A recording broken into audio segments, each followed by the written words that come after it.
Bismillahirrahmanirrahim. Thank you very much, Mr. Moderator.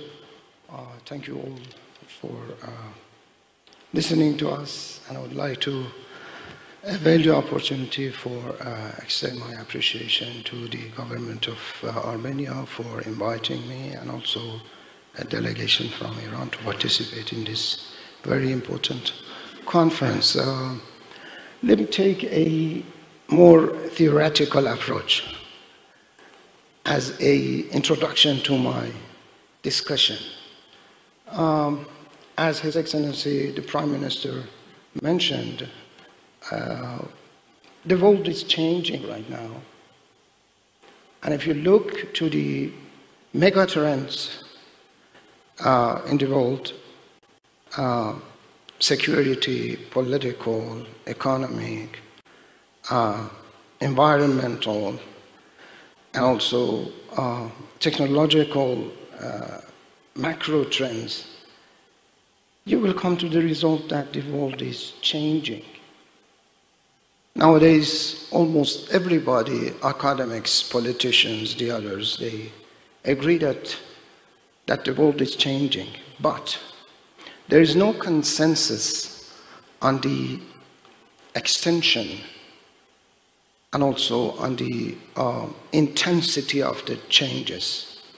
In a very simple categorization, I would say there are three different approaches toward the change in international system. The first approach belongs to those who believe that the changes that are taking place are instrumental and functional in nature.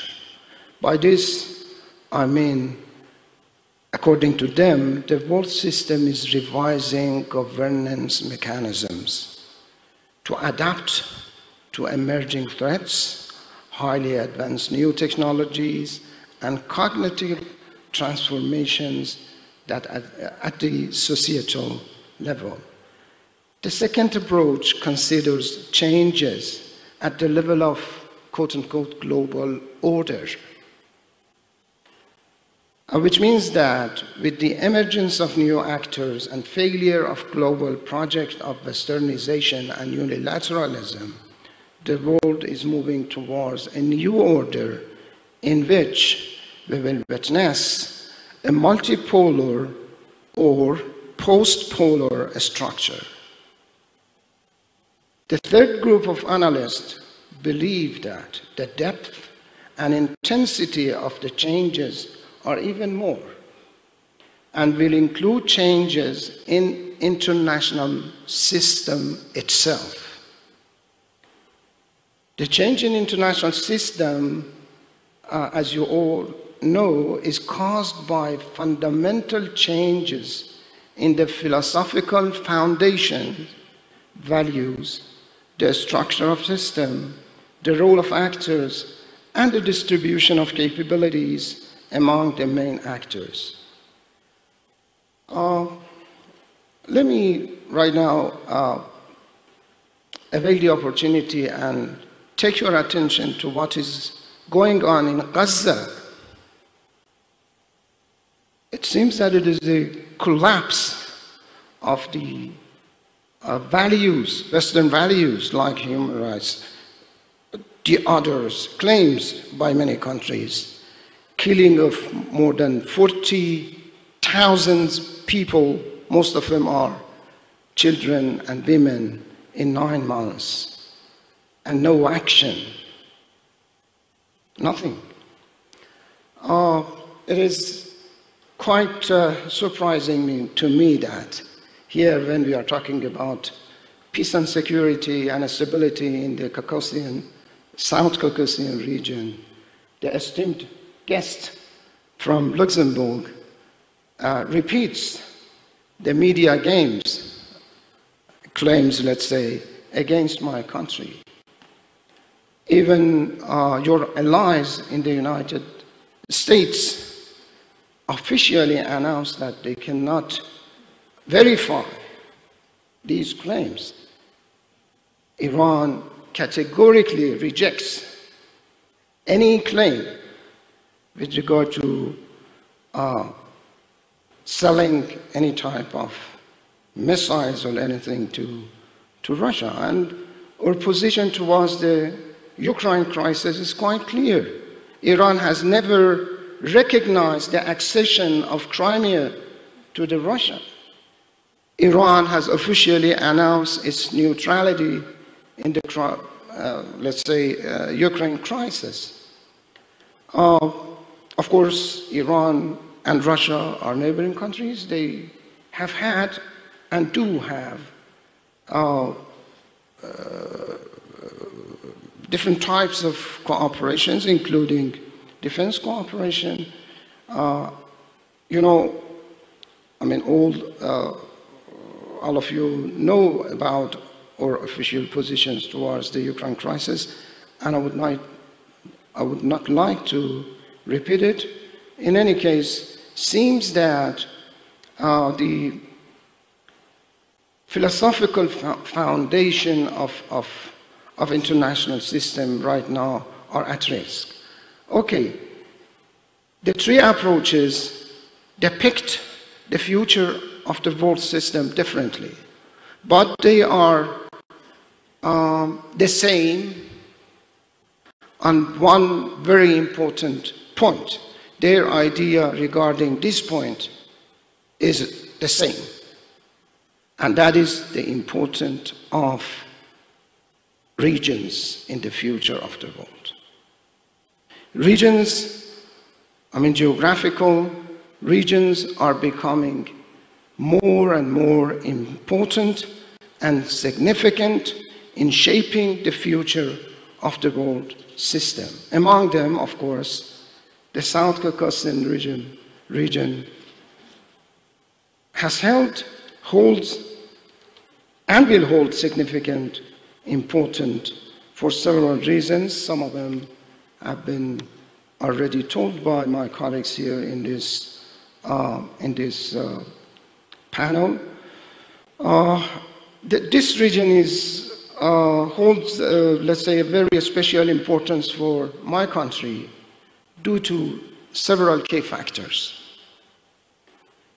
Iran shares deep civilizational, historical, and cultural connections with the region.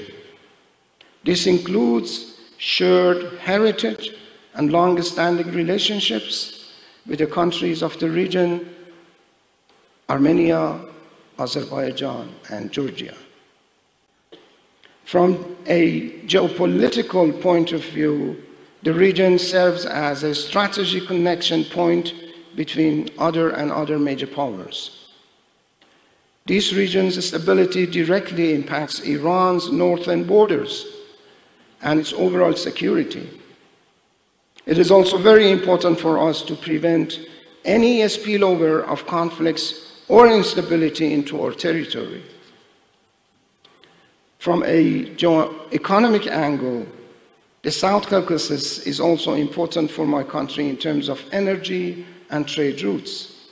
It is a critical transit route for energy pipeline and trade corridors.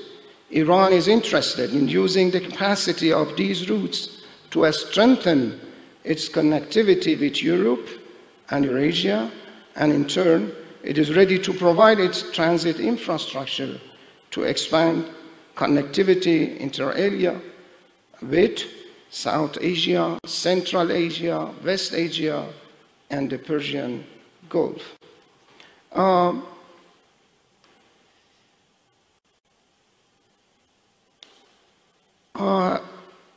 Just a very short account of my country's positions with regard to the situation in the region.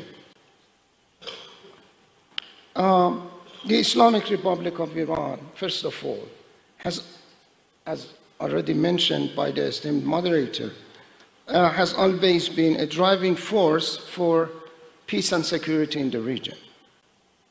We fully support lasting peace and stability in South Caucasus, and in this regard, we welcome the peace negotiations between the Republic of Armenia and the Republic of Azerbaijan, and we underlined the need to speed up the signing of the peace agreement. We are ready to help our neighbors to settle disputes between them at the earliest. We support the formation of a strong and united region within the framework of our neighborhood policy.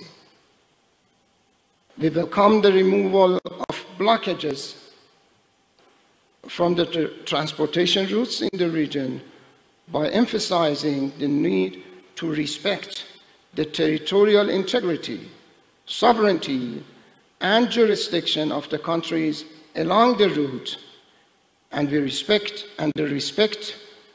of the mutual interests of all countries in the region.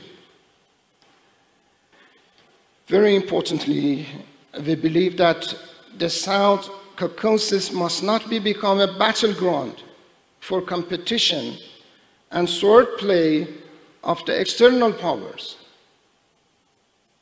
In this context, it is important to firmly oppose any hidden agenda to destabilize the region and lay the groundwork for changing internationally recognized borders. The principal status in the Armenian Peace Crossroad Plan, that is territorial integrity, sovereignty, jurisdiction, and reciprocity, are emphasized and supported by the Islamic Republic of Iran, and we think that all countries should adhere to these principles. The neighborhood policy is one of the main priorities of the foreign policy of President Pezeshkian's administration, the newly appointed president of my country. We attach a great value to friendly and brotherly relations with our neighbors. As a noble neighbor with historical and cultural ties, Armenia has a special place in the neighborhood policy of my country. There is a serious political will to develop relations with Armenia in all fields and dimensions. We are satisfied with the current level of relations, and at the same time, we are determined to use all the capacities available in order to deepen friendship, expand communications, and increase cooperation between the two countries. Let me emphasize that the borders of my country and the Republic of Armenia are the borders of peace, friendship, hope, and life, the borders of historical relations, people-to-people communications, and peaceful coexistence. By this, I conclude my remarks, and I would be at your service if any question, any comment raised. Thank you very much. Thank you very much.